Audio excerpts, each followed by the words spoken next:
जय श्री बालाजी की राधे राधे। राजा पृथु ने कहा, हे मुनिश्रेष्ठ नारद जी, आपने कार्तिक माह के व्रत में जो तुलसी की जड़ में भगवान विष्णु का निवास बताकर उस स्थान की मिट्टी की पूजा करना बतलाया है, अतः मैं श्री तुलसी जी की महात्मा को सुनना चाहता हूँ। तुलसी जी कहाँ और किस प्रकार उत्पन्न हुई यह बताने की कृपा करें। नारद जी बोले, राजन, अब आप तुलसी जी की महत्ता तथा उनके जन्म का प्राचीन इतिहास ध्यानपूर्वक सुनिए। एक बार देवगुरु बृहस्पति और देवराज इंद्र भगवान शंकर का दर्शन करने कैलाश पर्वत की ओर चले। तब भगवान शंकर ने अपने भक्तों की परीक्षा लेने के लिए जटाधारी दिगंबर का रूप धारण कर उन दोनों के मार्ग में अवरोध उत्पन्न किया।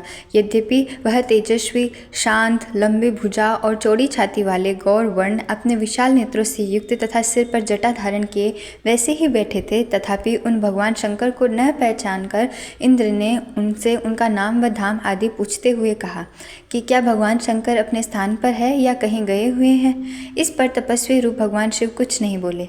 इंद्र को अपने त्रिलोकीनाथ होने का गर्व था। उसी अहंकार के प्रभाव से वह चुप किस प्रकार रह सकता था। उसने क्रोधित होते हुए उस तपस्वी को घुड़क कर कहा, अरे, मैंने तुझसे पूछा और तू उसका उत्तर भी नहीं दे सकता।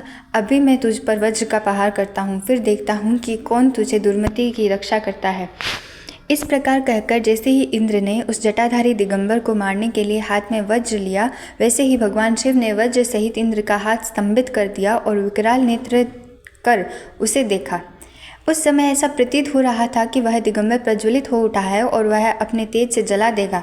भुजाएं स्तंभित होने के कारण इंद्र दुखित होने के साथ साथ अत्यंत कुपित भी हो गया, परंतु उस जटाधारी दिगंबर को प्रज्वलित देखकर बृहस्पति जी ने उन्हें भगवान शंकर जानकर प्रणाम किया और दंडवत होकर उनकी स्तुति करने लगे।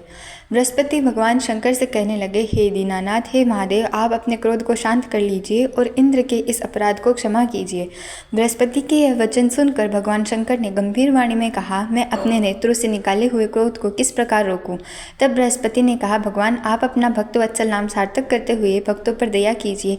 आप अपने इस तेज को अन्यत्र स्थापित कीजिए और इंद्र का उद्धार कीजिए। तब भगवान शंकर गुरु बृहस्पति से बोले, मैं तुम्हारी स्तुति से अत्यंत प्रसन्न हूँ। तुमने इंद्र को जो जीवन दान दिलवाया है, मुझे विश्वास है कि मेरे नेत्रों की अग्नि अब इंद्र को पीड़ित नहीं करेगी।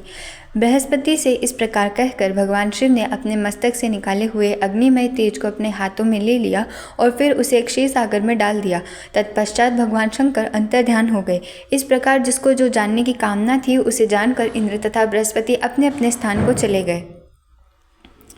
कार्तिक मास का 9वां अध्याय संपूर्ण हुआ। राधे राधे।